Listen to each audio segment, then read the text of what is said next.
We're far behind the era when we can say we know it all. It's all about how do we learn from each other and how do we use tools like AI to help us learn even more. Being a collaborative leader is about being a connector and not a controller. It's about bringing people together to the table, solving problems together. The problems that we're facing in today's world are so complex that it's not just about one area of the company that can solve them or one group that can solve them. We need people from the business, people from marketing, we need people from the HR world, people from the finance teams to all come together to figure out solutions. And the collaborative leader is the one that becomes that connector that brings everybody that needs to be there at the table, say like, hey, if we are going to solve this problem, we need every single voice at the table.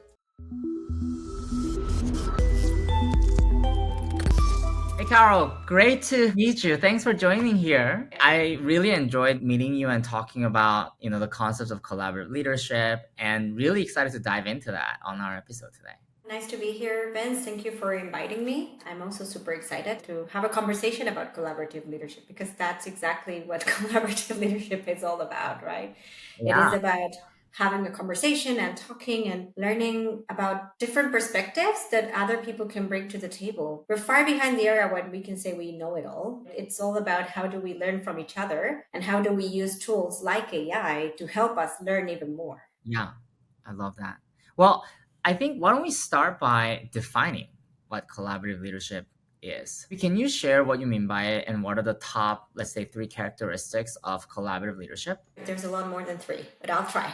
I think being a collaborative leader is about being a connector and not a controller. It's about bringing people together to the table, solving problems together. The problems that we're facing in today's world are so complex that it's not just about one area of the company that can solve them or one group that can solve them. We need people from the business, people from marketing, we need people from the HR world, people from the finance teams to all come together to figure out solutions. And the collaborative leader is the one that becomes that connector that brings everybody that needs to be there at the table, say like, hey, if we are going to solve this problem, we need every single voice at the table. That is like, to me, one of the biggest traits. Second one is curiosity. And it's this curiosity to learn. I don't know it all. I don't have all the answers. I'm not going to be able to solve this by myself. I need you. I need you, Vince, to come up with some ideas. The other people that are on the other side of the world to help me out. I think also one of the most important things that I've learned through the last couple of years in GlobalLogic is that we have problems that are global, right? And while I am a citizen of the world, I'm originally from Argentina, I moved to Europe, I can relate to Europe and to Latam.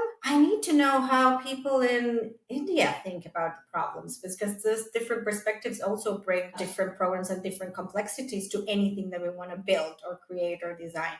Same thing if we're working with Japanese culture, for example. GlobalLogic is part of Hitachi. For me, it's a very different mindset. It's learning from how others see the world that actually brings the most rich solutions to any problem that we bring. And then I need to know what I'm good at and what I can bring to the table and what I'm not good at and what I cannot bring to the table. And sometimes for us leaders, it's difficult to be so self aware to actually know what you need to get some help on. We're used to leaders that were heroes, they're superhumans. You know what?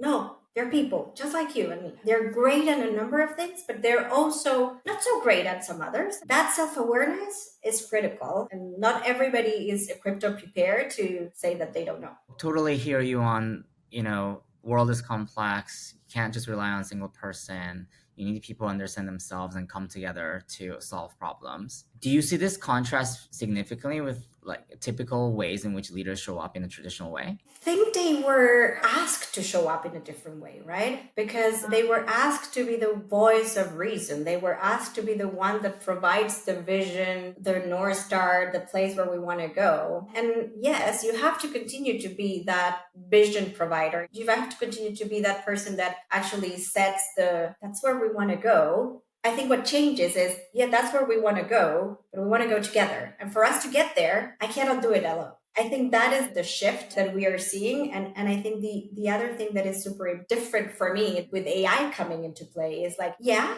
AI can help us. Like I was actually preparing for this chat with you, asking ChatGPT a number of questions. How would you say this? How do you say it? It helps you become superhuman in a way, but it can only say what it learns from the past, right? Particularly generative AI. For us to truly be innovative and to solve some of these extremely big problems that we're facing, we actually need creative thinking. And for us to create creative thinking, we need to collaborate with others and we need to build that trust that can only be built through connection and collaboration. I'll also say the really good insights come through conversations and interactions, right? AI can definitely help as you interact with it and get ideas, but like the distinctive insights, the distinctive like perspectives, I think really come when you tap into individuals and their wisdom. And I think collaborative leadership is really good at bringing those things out. You touched upon this a little bit, but I suspect you have more thoughts around why now? Like, why is this so important as a topic right now?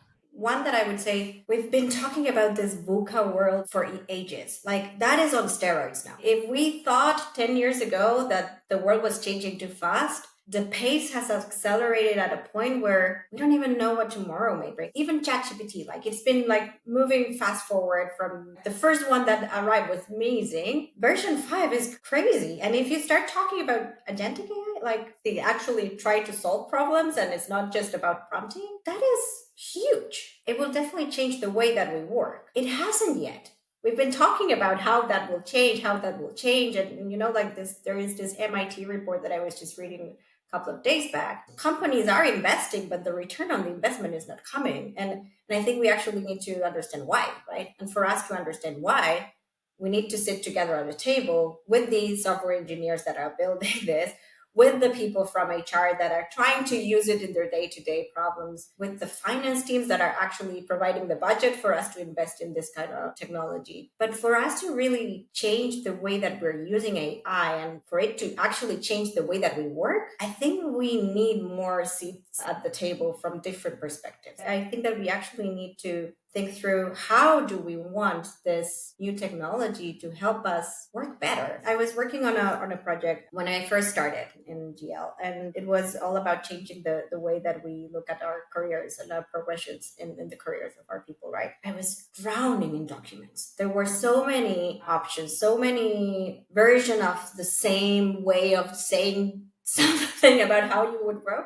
from different countries, from different regions, from different functions. I actually used AI to condense it. It's marvelous. What would have taken me 2 months took less than an hour. Yeah. But what comes out of it is not perfect. So you still need that human in the middle to actually make sense of what's coming out of that summary. We are still at the very beginnings of actually understand how this technology can make us be the better version of ourselves. We really need to sit down and have like diverse thinking of different areas, because it's always just people at the top that sit and discuss. No, this is where we are implementing this. This is the actually, let's talk to the more junior folks, the ones that are just starting.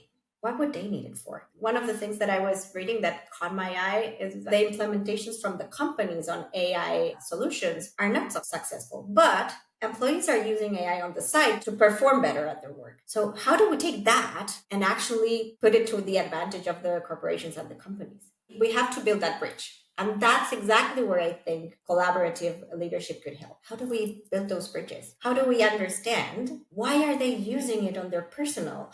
Why are they using it to organize a trip to Paris, but not to solve for a problem that they have at work every day? I think you're highlighting that the big problem is around skillful and willful usage of the tool. It really requires human insights around how does a good tool get adopted? Why do people use it? In what context? And what is effective? And the actual insight comes from individuals using it and discovering the right way in which the AI and humans should interface. We haven't cracked the right UX between AI and human yet. I think the current like chat interface is actually just the beginning. It's not an optimal interface in a lot of use cases. And I think you're kind of highlighting that only through collaboration and seeing how are humans using that tool, like maybe breaking it and putting it to its edge And actually discovering those and bringing together could be a way in which we actually learn how to harness AI. And I think it's also about understanding what people are using it for, how they're using it, and how do we take advantage of that, right? Otherwise, it's going to become another buzzword. A couple of years ago, it was VR. Everybody was in VR. Everybody was with the goggles. Everybody was like, oh, let's just use this and meet in the metaverse. Yeah. Nothing really happened with that. I do believe that the AI is different, but I think we need to stop trying to say like, oh, I use AI as a buzzword or I just ask a question. How do you really become superhuman by using it to your advantage and really learning from it? So I think Yeah. that's another key piece. How do you become the best user? I think that's another thing. It's a skill. How do you ask the right prompts so that it gives you what you need? But I think you're highlighting why collaboration is needed. Like some people might argue here, like, yeah, so then if you want to use it to become good, just do it on your own. Like just practice on your own. You know, that's a fun fact. I was telling you right before we started that I was having some conversations with some leaders and some friends about like, I'm going to talk about this. What do you think? And they were like, well, I've seen, for example, that this tool is helping particular people with some neurodiversities because people that are more like introverts are getting the best out of the tool because they're using it quite extensively and they are really becoming a better version of themselves. But if you don't pair that with the human connection, you're still gonna miss the empathy that is required to have a true, honest conversation. You're still gonna miss some of the cues that you have in a meeting when you're losing the attention of the audience. You're still gonna not really understand what the other person needs, so they may not be the best at selling something to a client. So, how do we help them understand that, yes, it's amazing. You're becoming a superhuman. You're becoming a better version. But imagine what you could get if you actually pair that with another person. Yeah. I think that is the magic. I think it speaks to the fact that humans are social beings. Like the you don't operate in silos in the workplace or anywhere. The value gets created when you are able to create something but get other people to either use it or buy it. Ultimately, value gets created through influence and impact on others. You can be the best version of yourself, but if you're not able to actually then have an impact on other people through it and don't have the human skills, I think you're quite constrained in your ability to actually drive impact. I remember you mentioning last time we chatted about what will AI replace and take over and what is uniquely human that's hard to replicate and where humans really focus on and collaboration being a big part of that. Can you speak a little more to that? That piece is definitely curiosity. That ability to dream and to think about new things and to put two ideas that may be not at all related together to come up with a totally different concept is still, at least for now, a human trait. And those are the areas where I feel that we cannot rely on AI to provide you with encouraging message when you need it or to be the shoulder for you to cry on. While I have heard some young people are using it to ask questions or to kind of a therapy type of thing, which I found a little bit interesting. But I don't think that the AI tools, at least not for now, and I may be correcting myself in a couple of years from now, but they're not able to provide with that calming voice that sometimes we need. You know, when you call up a friend and you say like, I don't know what's going on, and because they're your friend, that they can say like, oh no, you're just totally missing the point here. And AI is not there yet. I mean, it cannot tell you that you're totally wrong. You're just missing the point. That's why we need friends and leaders and peers and people that we work with that we trust and that sometimes may not think exactly the way we think, or actually is so much better if they don't think the way that we think. We could actually get to a better solution by contrasting our ideas and putting holes in your thoughts. AI is not there yet to do that. At least I haven't seen. Maybe there's something being developed that can get there, but I haven't seen anything that allows you to just move up to a totally different line of thought or that is able to say like, Vince, I'm not so sure about that idea that you have. Have you thought about this? Have you thought about this other thing? I don't know. Has it ever happened to you that you have a really trusted peer that you can go and say, like, I have this problem, no idea how to solve it? I think for me, yeah, I think there's something very different about talking to another human that you trust than like a bot. I suspect it's because humans are wired to care a lot about what other people think. People are naturally curious about other people. Like it's actually one of the big drivers of our instincts. And so when another human speaks to us, it hits very different than like a system talks to us. But also that like I didn't grow up talking to a bot either. I'd be very curious how the social instincts evolve for kids that grew up talking directly to a bot. I'm not sure what the answer is. I tend to believe the social instincts are still real and they will value a lot more other humans' perspective that of a bot.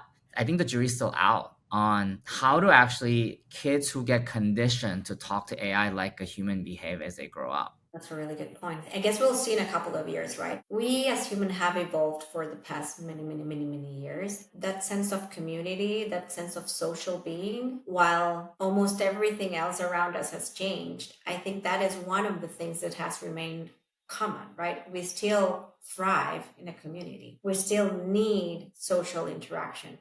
We still need validation from our peers and our community that we're doing good or not. If there's one thing that the pandemic taught us is that we were craving for those social interactions. People were actually trying to break the law just to go out and see some fun. No, I agree. I mean, I think the world that I really want to play out is the social instincts of human is strong and real, and there's a real importance of a community. There's a dystopian world that could play out where everybody just starts interacting only with AI and then become more and more isolated. I hope that's not the world that comes, but I don't think we know the answer yet in how things will play out. But it's an interesting to see how things evolve, for sure. It's definitely a different world that we're living in even today than we were living in 5 or 10 years ago. At least I don't want to live in a world where I don't have human interactions. I even having this conversation. Yeah, I had a really interesting chat with ChatGPT earlier today. It's very rewarding, at least for people like me that love to learn. It's a place where your curiosity can pay off, but you have to have that curiosity. And I don't think that the AI is there yet to prompt that curiosity. You still need that human in the middle to be able to actually ask those questions, right? And I think on top of that, ethics is also quite important. We cannot rely on AI to make some of the decisions. There has to be someone behind that actually telling what is right or wrong. The first models really failed because a lot of them were just coded by men and they were inaccurate in a lot of answers to the questions because there were no female providing some feed into it. We saw that failing particularly when it came to using it for recruiting, right? When it was scanning, because of the way that it learned, it was unconsciously biasing toward male. So there has to continue to be, at least for now, someone behind that is providing direction, that is providing that North Stars to how the AI is coded or how the AI is created. And that's where, again, collaborative leadership becomes central. Because if you have just one voice providing what is good, then you have biases. And that's exactly what you want to avoid. Fully agreed. Yeah, I want to build on the conversation we've had so far around the importance of collaborative leadership to seeing how you're using that insight of the need for collaboration in your own work and organizations. So at GlobalLogic, how are you developing collaborative leaders and bringing this to the center of the work that you do at the firm? Well, definitely with example, right? If there is one way that people can actually learn is when you are not only teaching them, but also showing. Why do I believe in this? And we have a number of projects. We're just implementing a new HRIS system where we actually need everybody to just be marching towards the same place, right? What I've been trying to do throughout this time is hey, I hear you. I understand what your problem is, but your solution actually impacts me. So let's all get into the table, all the teams that are involved. Let's make sure that we have the recruiting team a part of the meeting. Let's make sure that we have the total rewards as part of the meeting. Let's make sure that we have the functional team. Let's make sure that we have our HR services team all together. And let's just all talk about what is the problem. What's the problem statement? What are we trying to solve for? Let's not forget that we're all trying to get a better solution for our employees, right? Because I think that's also something that as a leader and as a practitioner of collaborative leadership, I try to bring to the table most of the times is if we truly remember why we're doing something. Most of the cases where we're implementing something or where we're doing something in a company from an HR perspective is because we want better experiences for our people, right? We're trying to make sure that those extremely highly talented folks that we were able to bring into our company actually want to stay with us and are thriving and are becoming the best version of themselves. If we bring that back to hey, this is why we're doing this, So it's not so much about like, but my team is more important, you know? Like, oh no, but my problem is bigger than yours. And sometimes it's like, hey, yes, your problem is bigger than mine, but we still need to solve it all together. One of the things that I've been telling leaders at the Hitachi ecosystem as well is like, I've come to a point when I just left my ego outside of work because I don't need it. It doesn't help me. It doesn't help me get the results that I need to get. And I think we sometimes forget about that. So it sounds like And one thing you do is you show like how to solve problems together collaboratively and you bring it to the work. What are some other things that you do like to actually develop collab leaders? Do you have any programs or initiatives that are really geared towards collaborative leadership? we are creating programs that help through that. Yes. We're doing them in pockets, and we are also making sure that we focus on which are the areas where we're seeing that there's a bigger need for that collaboration. And I'm seeing this in GL, but I saw it in my previous employer and I saw it in my previous employer. Is we usually have a lot of tension between those global teams that are designing something for everybody and the local teams that are trying to implement some of those things that the people at global are designing, right? There is a lot of tension because the global teams are trying to design something that will work for almost everybody, and then the local teams are just looking at what they need. None of them is wrong. It's just that how do we again build the bridges and help them understand like, hey, I'm not trying to make your life difficult. I'm trying to design something that will be 80% there. I'm sure you have to do some optimization. I'm sorry there are some local needs that you need to take into account, but let's just work with this framework and you tell me why it's not working or what are you need from me. But what I've seen here in GL and in other places is like, this is my agenda. This is what I need to do. My 3 goals for this year were implement this, get this out the door, and make sure that there is 50% of the people that I've come through the course. And it's not about that. It's about like, how do we make sure that we actually have more collaborative leaders, to your point, Vince? It's not, oh, yes, we created a program. It's a really nice program. I had 300 people go through it, but nobody learned a thing. So in this case, like let's say in this global versus local example, which is a really interesting example of collaboration, what are you doing differently so that they actually collaborate better? I'm putting them all together in the same room, which is for a start something new. Because what I've usually seen is like 2 separate teams that are not Work in seeing silos. eye to eye, Yeah. silos, extremely silos, not working together. I've also spent quite a lot of time traveling to the locations and actually talking to the end user. Because again, we forget, right? Most of the problems come because we have those 2 teams that are trying to drive their own agendas. They are trying to achieve the goals that were set for them. But sometimes, because this team is focused on this, and this team is focused on this, and this other team is focused on this, we forget that we've all been trying to solve the problem for that person that For is that the sitting same there. yeah.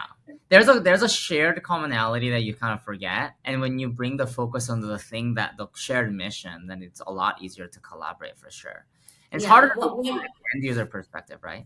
correct. One thing that helped me a lot for this collaborative leadership as a program in action, if you will, is I was trying to just revamp and rethink and provide with a new way of looking at how people grow in our careers. When you put the human centric design, when you put the human back at the center, and you share that, hey, I'm trying to solve this for all of our employees, but I need your help, your help, your help, because otherwise I'm not going to be able to solve it. When you put again that why and that human back in the center, that like, hey, we're all in this together. I'm not trying to make something that will not work for you. I actually need your support and your help to make it work for that employee that we tend to forget about. That project like shine. And it was like we put an entire system and site online in like 6 months. Again, with the help of AI, summarizing stuff. But it was truly an effort that if we had not collaborated, if I hadn't invested the time on talking to everybody on how each of their voice was important for us to have a successful project, we would not have been able to make it as great and as fast as we were able to do.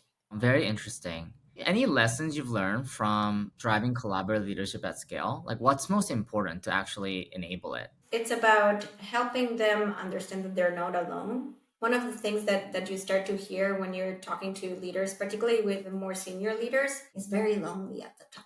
When you start to help them connect that, hey, yeah, it may be lonely, but there's so many other loneliness out there that you can talk to, and then you have a community. And I think a lot of the learning programs, if you see about leadership, focus on creating cohorts so that people start seeing that they're not alone in this. And they could actually have someone they can share some of the bigger problems that they're trying to solve. And while those other leaders that may have different problems, they may have some commonalities and actually could provide them with like innovative ideas to solve what they need to solve. Or for example, we have two very distinct set of leaders, and we're actually trying to create a program that will help us help them. We have one set of leaders that have a very startup type of mentality. They're all trying to solve it all fast and agile and creatively. They're very much accustomed and they feel comfortable working in this startup modality. And we have another big set of very senior leaders. They're very corporate. All their lives, they've been corporate leaders. They're corporate citizens. They grew up from junior engineers up until the top leadership. They have that like very well-rounded know how to navigate corporate world, which is sometimes very difficult, right?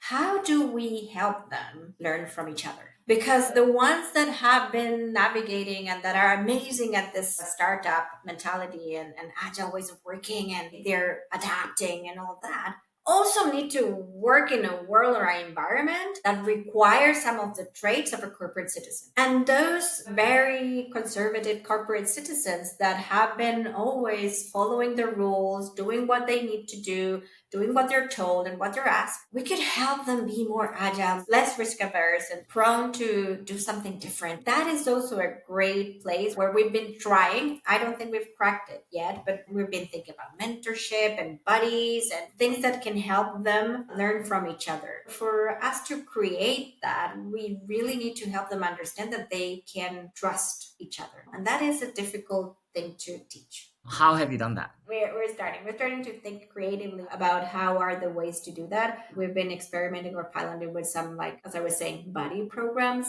Again, it's very difficult to create that relationship with very senior leaders, right? It's much easier to do it with more junior folks. But we're trying to create, to generate places where they meet, networking events, places where we can have them share their expertise, because they both have excellent traits and they're complementary. So how do we get them to talk to each other? That's I think a critical piece. Yeah, and I definitely understand that, especially for folks who come from very different lines of work. Like learning how to speak the same language and work with each other, it takes a lot of intentional work to get there. I've certainly seen that across organizations where there's such valuable expertise across different people, but they just speak and work very differently. And you have to Exactly. somehow create a way, like harmonious way for them to collaborate. And I don't know if you've experienced this, Vince, but this kind of learning from each other takes time. And one of the things that these people don't have is time.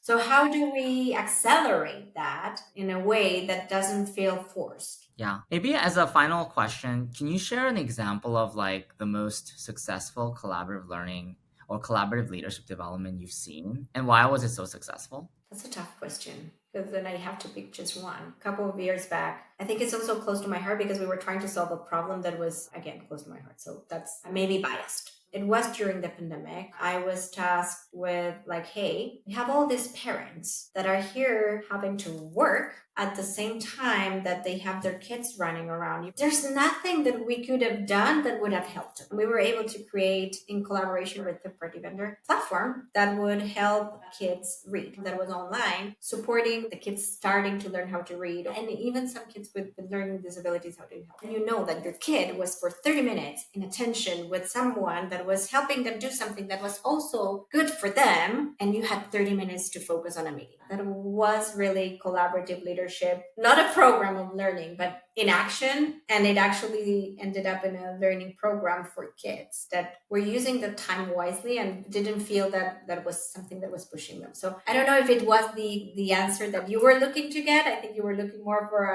an exact program. I don't think we have cracked the collaborative leadership program to help people learn from that yet, because I think, Vince, that is not something that you can teach through a course. I think it's something that once people see it in action, they start saying, oh, I want more of that because I need that to solve the problems that I have in my business. And it's a great example of like a kind of a cross-functional work that they came about out of a need during the time of surprise and sort of urgency, for sure. Thanks so much for joining today and sharing your thoughts on what collaborative leadership means to you, why you think it's important today, and some examples of how it's played out in your own organization and life.